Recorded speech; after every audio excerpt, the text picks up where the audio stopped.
Right, set all the overlocker, when you thread the overlocker, set them all to 0 before you start, and that way you can make sure that the threads go actually into the tension discs. So that's really important, which is what I did, and then tighten them up afterwards. And I've set this at 4 where I've just done this bit of overlocking there for you.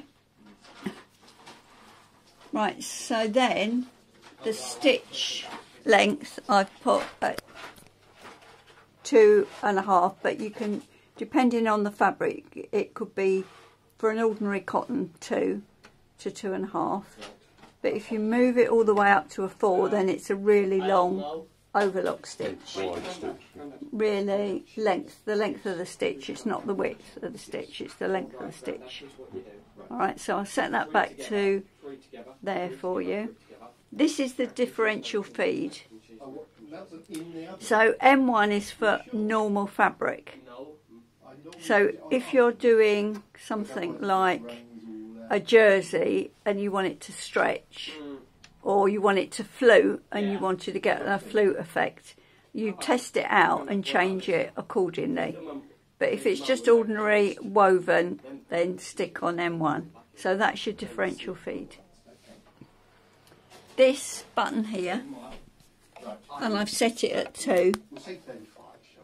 This is how broad the knife is, the cutting edge. So it's the width of the cutting edge.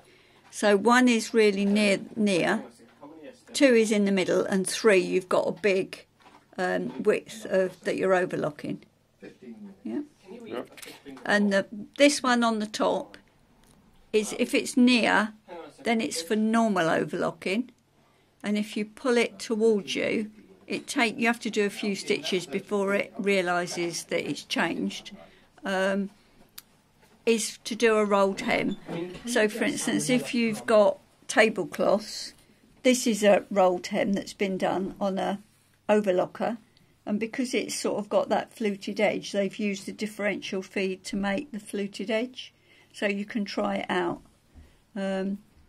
Handkerchiefs, table napkins, anything like that, then you put it on that. But I'm going to set it back to normal for you. There. Hopefully that's helpful. And I've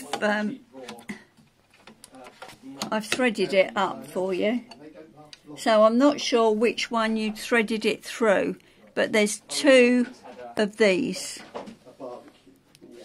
So that, not that one. Not that. Yeah, that's for the side one. I've never ever used that one, but it's that one and that one. And you just have to make sure it's tight as you thread it through. But I've re-threaded it, put the needle in, and it's fine now. So hopefully it'll stay fine.